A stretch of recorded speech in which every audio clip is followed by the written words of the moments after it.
जय जय रामकृष्ण हरी. श्री रामकृष्ण परमहंस चरित्र अध्याय 8.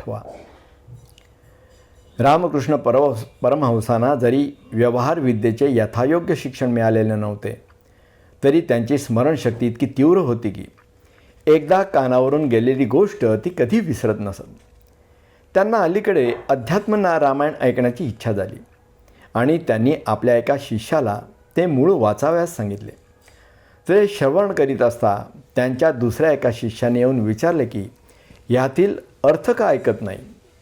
त्यास ते म्हणाले, मी पूर्वी एक वेळ सार्थ ऐकले होते, तेव्हा आता ते सर्व समजते, पण पुन्हा वाचण्याचे कारण ते पुस्तकच इतके उत्तम आहे. असे म्हणून त्यांनी एकदम त्यातील श्लोक म्हणावयास प्रारंभ केला आणि ते वाचल्याप्रमाणेच बहुतेक म्हटले. त्यांच्या अंगी योगाचे अत्युच्च सामर्थ्य आलेले होते, परंतु त्यातील अद्भुत सामर्थ्याचा कोणताही चमत्कार ते जनास दाखवित नसत. ते आपल्या शिष्यांस सांगत की जो कोणी त्यातच पडतो त्याला त्या सिद्धी प्राप्त होतात, पण त्यांचे चमत्कार कोणीही करून दाखवित बसू नये किंवा मनुष्यांना खुश करण्याच्याही नादात गुंतू नये.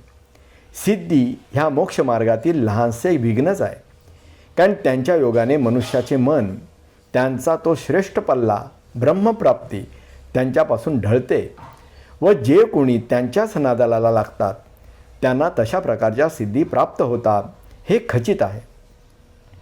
कोणाला मनातील विचार सांगता येतात, कोणाला भविष्य वर्तविता येते, कोणाला दूर अंतरावरचे पदार्थ दिसतात व कोणाच्या म्हणण्यानेच रोग बरे होतात. सर्वात मोठी सिद्धी म्हटली म्हणजे त्याने दुसऱ्याला स्पर्श करताच त्याचे विचार एकदम बदलावेत.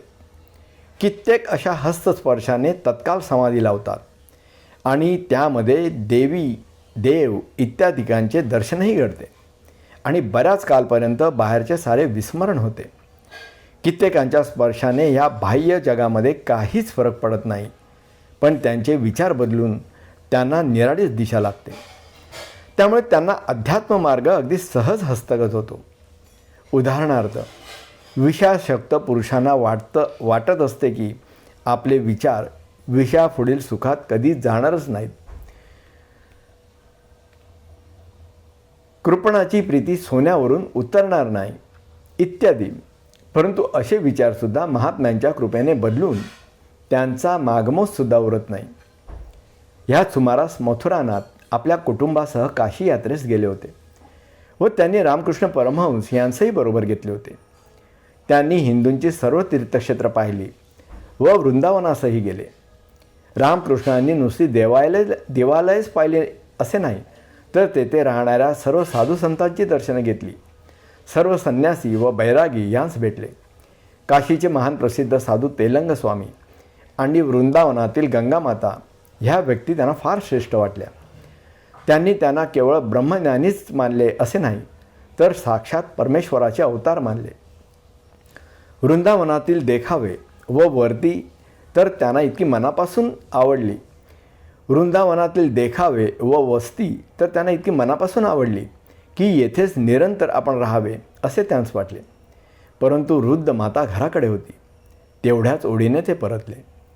परत येताना वैद्यनाथ जवळील एका खेड्यातील गरिबी पाहून त्यांचे अंतःकरण इतके कळवळले की त्यांना सुखी केल्या वाचून आपण निघणार नाही असा त्यांनी निश्चय केला.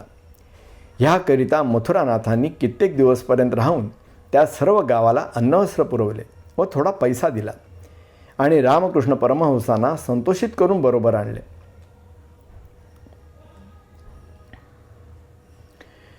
गुलाब उमलून त्याचा परिमळ दाही दिशांना पसरला म्हणजे मधुमक्षिका आपोआपच गोळा होतात. गुलाब कोठे फुललेला असेल त्याच्याकडे त्याचा शोध करीत मधमाशा जातात. गुलाब कधी मधमाशांकडे जात नाही. ही म्हण रामकृष्ण परमहंसांच्या संबंधाने खरी होत चालली. नाना धर्माचे व नाना जातीचे लोक त्यांचे उपदेशामृत प्राशन करण्यास गोळा होऊ लागले. उजाडल्यापासून दिवस मावळेपर्यंत त्यांना खावायला किंवा प्यावयाला फुरसत नाहीशी झाली. ह्या लक्षावधी मुमुक्षूंचे व जिज्ञासूंचे समाधान करण्यात व उपदेश करण्यातच ते गुंतून पडले. ज्यास उत्तम योगसिद्धी प्राप्त झाली होती असे लोकसुद्धा दक्षिणेश्वरी येऊ लागले. त्यांचा पवित्रपणा, त्यांची बालवत साधुवृत्ती, कट्टा स्वार्थत्याग आणि साधी व गोड भाषा, तीच सत्यज्ञान परमार्थ तत्व भरलेले, ही सर्व लक्षणं पाहून त्यांस ते गुरुप्रमाणे माने. इतके झाले तरी बाबू केशव चंद्रसेन येऊन त्यांनी त्यांची उपदेश वाक्य प्रसिद्धी करेपर्यंत कलकत्त्यातील लोकांस मात्र यांची माहिती झाली नाही. केशव चंद्रसेनांचा व त्यांचा परिचय झाल्याचा प्रकारही ध्यानात ठेवण्यासारखा आहे. बाबू केशव चंद्रसेन हे इसवी सन 1866 आपले आयुष्य प्रार्थना आणि एकाग्रता ह्यामध्ये घालवण्यासाठी दक्षिणेश्वरानजीक सुमारे 2 मैलावर बेलगडीजवळ एक बाग घेऊन त्यात राहिले होते. रामकृष्ण परमहंसांनी त्यांची कीर्ती ऐकली व ते त्यांस भेटाव्यास गेले. तेव्हा साध्या शब्दांनी प्रतिपादन केलेले त्यांचे अत्युच्च ज्ञान श्रवण करून व त्यांची ती निस्सीम भक्ती पाहून केशव चंद्रसेन अतिशय प्रसन्न झाले. एवढेच नव्हे तर ते त्या दिवसापासून त्यांच्याकडे वारंवार येऊ लागले. ते रामकृष्ण परमहंसांच्या पायाशी प्रहर बसून व त्या लोकोत्तर मनुष्याकडून सोप्या भाषेने अद्भुत धर्मज्ञान फार भक्तिभावाने श्रवण करीत. रामकृष्ण वारंवार समाधीत मग्न होत. तेव्हा बाबू शंकर चंद्रसेन हे हळूहळू त्यांचे पाय चेपीत, अशा बुद्धीने की तेणे करून आपण पावन होऊ. कधी कधी परमहंसांस ते आपल्या बंगल्याकडेही बोलवेत अथवा बोटीमध्ये घेऊन नदीमध्ये मैल फिरत असत आणि धर्मसंबंधी जे त्यांना संशय येत त्या सर्वांचे निरसन करून घेत.